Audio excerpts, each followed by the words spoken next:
Halo semuanya, kami dari kelompok PPL SD Kanisius Kalasan pada mata kuliah pemahaman tentang peserta didik dan pembelajarannya.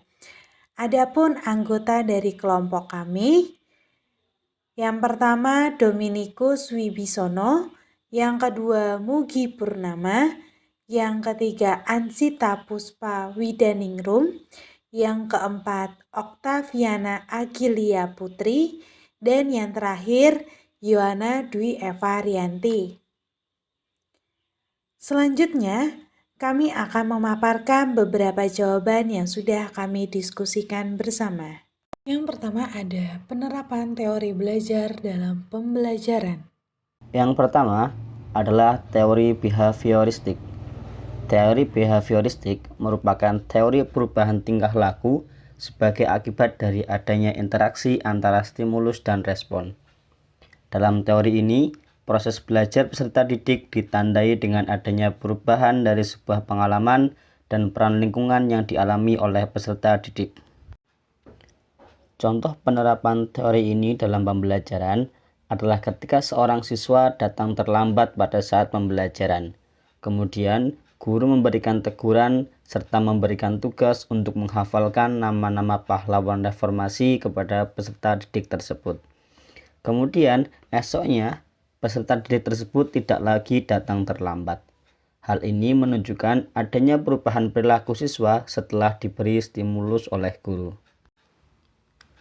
Yang kedua adalah teori sosial kognitif. Teori sosial kognitif adalah suatu pembelajaran yang terjadi dari lingkungan sosial. Hal tersebut terjadi karena manusia mempunyai kemampuan dalam berpikir, berperilaku, dan belajar melalui pengamatan yang ada di lingkungan sekitar.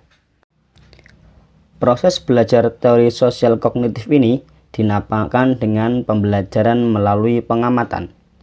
Penerapan teori sosial kognitif ini contohnya yakni seorang guru harus berfokus pada proses berpikir siswa dengan memberikan strategi yang tepat seperti melibatkan siswa dalam berbagai kegiatan, memberikan peserta didik kesempatan untuk bertanya, dan memberi waktu siswa untuk mengetahui kesalahannya serta untuk memperbaiki kesalahan tersebut. Yang ketiga adalah teori konstruktivisme. Teori konstruktivisme adalah aktivitas yang aktif, di mana peserta didik membina sendiri pengetahuannya, mencari arti dari apa yang mereka pelajari, dan merupakan proses penyelesaian konsep dan ide baru dengan kerangka berpikir yang telah dimilikinya. Penerapan dalam pembelajaran, yakni guru tidak hanya menerapkan model pembelajaran dengan cara tradisional atau dengan metode ceramah, akan tetapi guru harus bisa membuat kondisi di mana siswa dapat berperan aktif di dalam materi pembelajaran yang dilaluinya. Selanjutnya adalah model-model pembelajaran yang terbentuk berdasarkan prinsip konstruktivisme. A. Problem solving. Dalam hal ini, masalah didefinisikan sebagai suatu persoalan yang tidak rutin dan belum dikenal cara penyelesaiannya. Justru problem solving adalah mencari atau menemukan cara penyelesaiannya. Sintaknya adalah sajikan permasalahan yang mengenai kriteria di atas.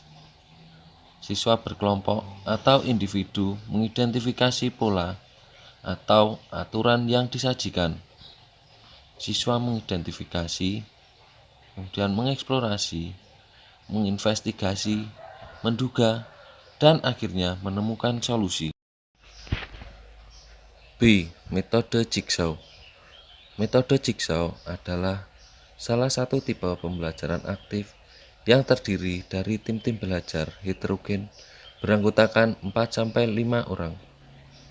Dan setiap peserta didik bertanggung jawab atas penugasan bagian materi belajar dan mampu mengajarkan bagian tersebut kepada orang lain. Langkah-langkah metode jigsaw. Yang pertama, pemilihan materi yang dapat dibagi menjadi beberapa segmen.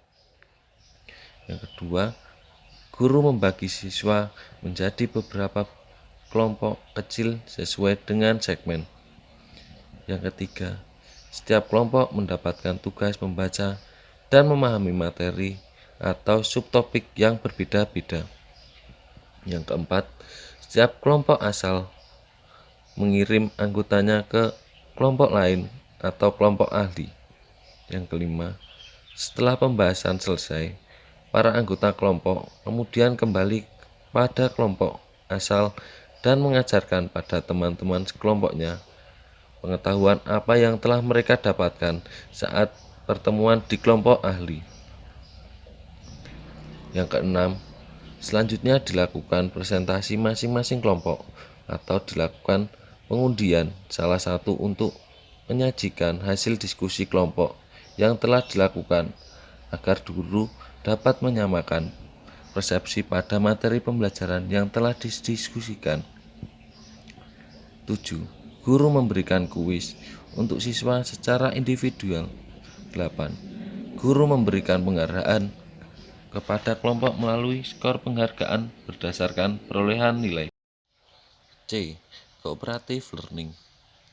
Pembelajaran kooperatif sesuai dengan fitrah manusia sebagai makhluk sosial yang penuh ketergantungan dengan orang lain, mempunyai tujuan dan tanggung jawab bersama, pembagian tugas, dan rasa senasib. Dengan memanfaatkan kenyataan itu, belajar berkelompok secara kooperatif, siswa dilatih dan dibiasakan untuk saling berbagi pengetahuan, pengalaman, tugas, tanggung jawab, saling membantu dan berlatih, berinteraksi, komunikasi, dan sosialisasi. Karena kooperatif adalah miniatur dari hidup bermasyarakat dan belajar menyadari kekurangan dan kelebihan masing-masing. Rencana untuk meningkatkan motivasi para siswa. Yang pertama, ada Tania, umur 7 tahun, memiliki kemampuan rendah dan keinginan yang rendah untuk sukses. Caranya adalah 1. Membangun kepercayaan diri kepada siswa bahwa dirinya bisa. 2. Membantu siswa mengenali identitas dirinya terkait minat dan keinginan belajar siswa dengan memberikan pertanyaan yang menstimulus pemikiran siswa. 3. Melakukan pendekatan secara individual untuk mengatasi kesulitan belajar. 4. Menggunakan media pembelajaran yang menarik dan inovatif. Dengan menggunakan media pembelajaran yang menarik dan inovatif akan menumbuhkan keinginan dan minat belajar siswa. 5. Menggunakan variasi bentuk reward dalam pembelajaran. Yang kedua ada Samuel, umur 10 tahun yang bekerja keras. Rencana untuk meningkatkan motivasi Samuel adalah 1. Menanamkan rasa untuk tidak takut dalam mencoba sesuatu. 2. Membangun rasa kepercayaan diri terhadap apa yang sedang dikerjakan. 3. Selalu memberikan kata-kata motivasi kepada anak tersebut walaupun sedang gagal. 4. Mencatat hal-hal yang membuat anak tersebut takut akan kegagalan dan mengajak anak tersebut agar dapat mengatasinya secara bertahap. 5. Apabila anak tersebut menangis saat mengalami kegagalan, diberikan waktu ruang sejenak dan mendekatinya secara perlahan agar melatih rasa kepercayaan diri untuk bangkit kembali. 6. Memberikan apresiasi atau pujian kepada anak tersebut walaupun salah dalam menjawab pertanyaan. Selanjutnya, saya akan memaparkan hasil diskusi mengenai studi kasus pada nomor 3B, yaitu Samuel yang berumur 10 tahun. Ia bekerja keras untuk menjaga harga dirinya pada tingkat tinggi, tetapi memiliki rasa takut akan gagal yang kuat. Cara untuk meningkatkan motivasi Samuel yaitu yang pertama menanamkan rasa untuk tidak takut dalam mencoba sesuatu. Lalu yang kedua membangun rasa kepercayaan diri terhadap apa yang sedang dikerjakannya. Lalu yang ketiga, mencoba memberikan kata-kata motivasi kepada Samuel walaupun sedang mengalami kegagalan.